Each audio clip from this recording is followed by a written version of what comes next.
Maths classes में आपका एक बार फिर स्वागत है। आज बहुचर्चित परीक्षा तृतीय श्रेणी अध्यापक भर्ती परीक्षा जो थी वो आज शांतिपूर्ण रूप से और निर्विवाद रूप से संपन्न हुई है।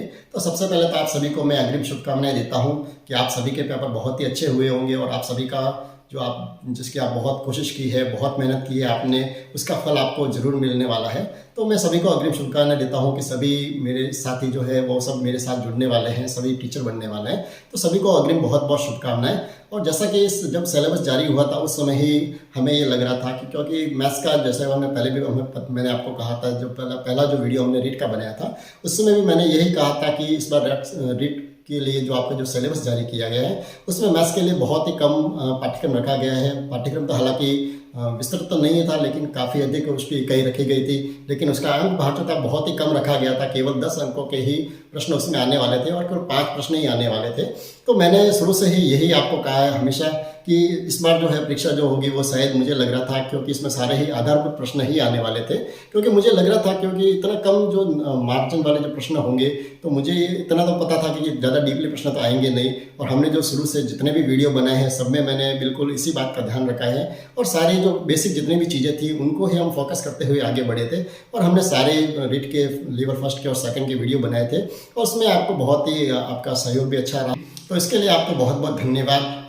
तो आज का जो पेपर देखा उसमें मैंने जो प्रश्न देखे हैं तो बिल्कुल मुझे बहुत ही अच्छे प्रश्न थे सारे ही, लेकिन एक जो मुझे उसमें जो कमी जो दिखी वो ये थी कि इसमें इन्होंने केवल मात्र जो इकाई जो उन्होंने टच किए केवल 2 ही इकाइयों को इन्होंने लिया है। एक तो जो प्रश्न थे वो शायद पूर्ण संख्या और भाज्य संख्या थी उन पे आधारित प्रश्न लिए थे और बाकी जो 3 प्रश्न थे वो सारे ही रेखा और कोण जो इकाई थी उसके अंतर्गत। हालांकि प्रश्न तो बहुत ही साधारण से ही थे और मैं अपेक्षा करूंगा कि आप सभी के प्रश्न सभी के सभी अच्छे हुए होंगे। तो आप कमेंट्स में एक बार जरूर बताना कि आपके कितने प्रश्न राइट हुए उसमें। तो अपन एक बार इन प्रश्नों के ऊपर चर्चा भी कर लेते हैं, देख लेते हैं कैसे प्रश्न आए थे और आपने उसका आंसर क्या लिखा है। चलिए, तो पहला जो प्रश्न आया था जो मैथ्स का मुझे दिखा उसमें वो ये था कि संलग्न आकृति में यदि ए बी समांतर है सी डी के तो हमें एक्स का मान बताना था। बहुत ही सिंपल सा प्रश्न था। जो हमने बेसिक वीडियो बनाए थे उसमें भी मैंने आपको ये बताया था कि जब 2 रेखा समांतर हो, यहाँ पर ये दी हुई थी ए बी और सी डी क्या है, समांतर है, तो बिल्कुल एक सामान्य सा प्रश्न था। केवल इसमें आपको थोड़ा सा ये ध्यान रखना था कि आपको क्या करना था कि हमें जब इस x की वैल्यू आपको ज्ञात करनी है, कौन सा कोण हमें ज्ञात करना था इसमें x, तो x कोण आप ज्ञात करें तो हम सीधा इस कोण को हम ज्ञात नहीं कर सकते। इसके लिए आपको क्या करना पड़ेगा, हमें यहाँ पर इसके एक समांतर रेखा यहाँ पर खींचनी पड़ेगी। ठीक है, यहाँ जब समांतर रेखा खींचेंगे तो ये 2 समांतर रेखा है, इनके बीच के ये 2 अंतःकोण हो गए। ठीक है, तो सबसे पहले तो हमें ये वाला अंतःकोण ज्ञात करना था और हम जानते हैं इन दोनों अंतःकोणों का योग कितना होता है 180 डिग्री। तो 180 में से ये 20 डिग्री का है तो साधारण सी बात है कि ये कितने डिग्री का होगा 160 डिग्री का। यानी ऐसे प्रश्न थे जिसमें आपको कहीं भी ज्यादा पेपर वर्क की शायद मुझे जरूरत नहीं लग रही थी, तो ये कितना आ जाता है 160 डिग्री। इसी तरह से ये भी 2 समांतर रेखा होती तो एक्स नहीं मान के इसको कुछ और लिख दूं मैं। चलो ठीक है, अब यहाँ पर ये 80 डिग्री है तो ये जो कोण है दूसरा जहां वो लिखा हुआ है ये कितने डिग्री का होता है, क्योंकि इन दोनों का योग भी कितना होता है 180 डिग्री। तो ये 80 डिग्री है तो शेष जो बचा ये कोण बच गया 100 डिग्री। ठीक है, अब प्रश्न में आपको जो पूछा था वो पूछा था ये वाला कोण x। ठीक है, अब इसको आप देखें तो हमने एक वीडियो में भी देखा था कि किसी एक बिंदु के परिगत जो है सभी कोणों का योग कितना होता है 360 डिग्री। तो उसमें से ये 160 और ये 100 कितने हो गए 260, तो ये हो गए और कुल मिला के तीनों कोणों का योग कितना होता है 360। तो 360 में 260 तो ये हो गए, तो पीछे कितने बच गए x जो बचा वो कितने डिग्री का बच गया 100 डिग्री का। यानी आपका जो ऑप्शन बी में जो लिखा हुआ था 100 डिग्री वो आपका आंसर होता है। यानी बिल्कुल सामान्य सा प्रश्न आया था। अब दूसरे प्रश्नों को देखें तो वो तो इससे भी ज्यादा सिंपल है। एक प्रश्न आया था कि 80 के निकटतम अभाज्य संख्या कौन सी है। केवल मैंने आपको पहले भी आपको बताया था कि आप 1 से लगाकर 100 तक की अभाज्य संख्या को अच्छे से याद कर लीजिए, क्योंकि मुझे मालूम है कि ज्यादातर कंपटीशन एग्जाम में जो प्रश्न आते हैं वो इसी तरह से अभाज्य संख्याओं के आधारित प्रश्न आते हैं। तो उसमें हमने 100 तक जो संख्या देखी तो बिल्कुल सिंपल सा पूछा है कि 80 के निकट अभाज्य संख्या कौन सी है। तो पहले इसे देखो तो 81, ये तो अभाज्य संख्या ही नहीं है क्योंकि ये तो 3 से भी विभाजित हो रही है, 9 से भी विभाजित हो रही है, तो ये तो अभाज्य संख्या नहीं है। ठीक है, अब बची संख्या कौन सी, तो 83, एक बची 73 और एक बची 79, तीनों ही अभाज्य संख्या है। लेकिन इससे 80 के निकट जो है वो संख्या कौन सी है 79, क्योंकि यहाँ पर 1 का ही अंतर है और यहाँ ये 3 ज्यादा है, तो इसका आंसर आपको कौन सा होगा 79। ठीक है, अब तीसरा जो प्रश्न दिया हुआ था वो थोड़ा सा अच्छा प्रश्न था।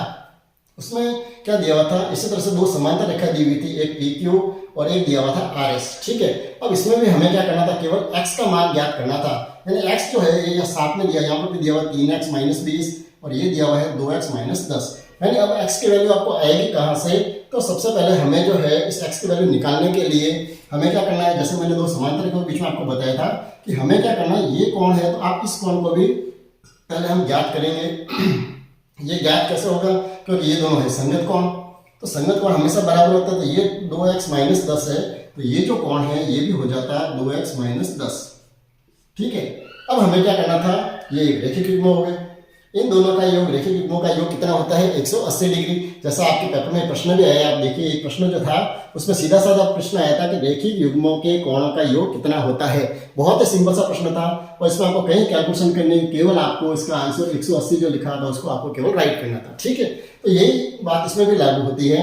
यहाँ पर भी ये देखिए एक ही रेखा पे बनने वाले कोण का योग कितना होता 180। तो इसको केवल आपको सॉल्व करना था, यानी 3x माइनस 20 और दूसरा जो कोण दिया हुआ था 2x माइनस 10, इन दोनों का योग कितना होता है 180 डिग्री। केवल ये एक प्रश्न था जिसको आप पेपर वर्क पे कर सकते थे थोड़ा सा।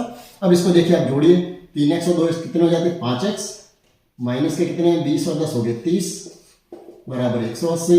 फिर दूसरा काम था वो पक्षांतर का, तो 5x बराबर हो जाते हैं आपके 180, माइनस के 30 है इधर आ जाएंगे प्लस के 30 हो जाएंगे, यानी 5x बराबर कितने होंगे 210। तो x की जो वैल्यू आपको पूछी है तो केवल आपको इतना करना है, इस 5 का करना है पक्षांतर, भाग में आ जाएंगे, इस 5 का भाग दे दीजिए, कितने होंगे 4 पंजे 20, पीछे बच गए 1 और 5 दूनी 10, यानी 42 जो है वो इस x की हो जाएगी वैल्यू। ठीक है, यानी जो ऑप्शन दिया हुआ था सी में 42, ये इसका आंसर हो जाता है। बहुत ही छोटा सा प्रश्न है, इस प्रश्न में थोड़ी सी आप अगर मशक्कत करते हैं आपका आंसर जल्दी आएगी। ठीक है, चौथा प्रश्न, रैखिक युग्म के कोणों का योग कितना होता है, इसका आंसर पहले ही मैंने लिख दिया है, कितना होगा 180 डिग्री। और लास्ट प्रश्न आया था यहाँ ये लिखा हुआ था कि यदि 395 गुणा x बराबर दिया हुआ है 2765, तो इसमें x की वैल्यू बतानी थी। अब ये प्रश्न इतना सिंपल था कि आप इसमें बिना पेपर वर्क किए इसका आंसर लिख सकते थे। कैसे, देखिए हम सिंपल सा, अगर आपको केवल पक्षांतर की अगर हमें पता हो तो हम क्या करते हैं, ये लिखा हुआ था 395 गुणा x, इसकी वैल्यू दी हुई थी 2765। ठीक है, अब इसमें करना क्या था, केवल हमें इस x की वैल्यू निकालने के लिए इसका आपको पक्षांतर करना था 2765 और ये गुणा में है तो यहाँ आ जाता भाग में। ठीक है, अब है ना, इसमें आप अगर इसको सॉल्व करके सिंपल नहीं भी करते तो आपको इसका आंसर जल्दी मिलता है। कैसे मिलता है, देखिए कि इसमें इसका भाग देंगे तो इतना तो स्पष्ट है कि इसका भाग हम देंगे तो 2370 तो नहीं आ सकता, तो ये इसका आंसर वैसे भी नहीं होगा। दूसरा आंसर दिया हुआ है 3160, वो तो इससे ज्यादा दिया हुआ तो ये भी नहीं हो सकता। तो इन दो को तो अपन को कैलकुलेशन करने की जरूरत नहीं थी। अब तीसरे दो जो आंसर बचे केवल एक तो 7 और 1/7। अब 1/7 पहले तो देखिए संख्या कौन सी ऊपर वाली ज्यादा है, तो 1/7 तो आंसर आ ही नहीं सकता। अब केवल बचा कौन सा आंसर 7 है, तो अब आपको केवल ये चेक करना था कि इसको इसका भाग इसमें 7 बार जाता है या नहीं जाता है। तो सिंपल सा अगर आप इसको 7 से गुणा करके भी चेक करेंगे तो आपको मिल जाएगा कि x की जो वैल्यू है वो कौन सी आ जाएगी 7।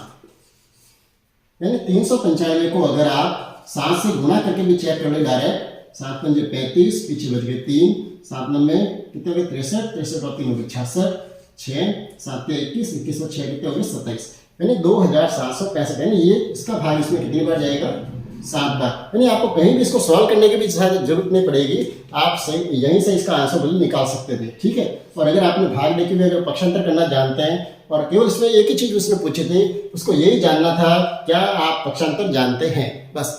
यानी सारे जो प्रश्न थे बिल्कुल आधारभूत रूप से प्रश्नों पर ही आधारित थे। तो आशा करूंगा आपने ये प्रश्नों को बहुत ही अच्छे से किया होगा और आप कमेंट्स में एक बार जरूर लिखें कि आपके कितने प्रश्न इस 5 में से राइट हुए, ताकि मुझे भी लगेगा, क्योंकि मैंने जो चैनल बनाया था वो आपके लिए ही बनाया था, तो मुझे भी उसका फल कितना मिला है तो मुझे भी इससे ज्ञात हो जाएगा कि वास्तव में मैंने जो परिश्रम किया है और आपने जो परिश्रम किया है उसका हमें कितना फल मिला है।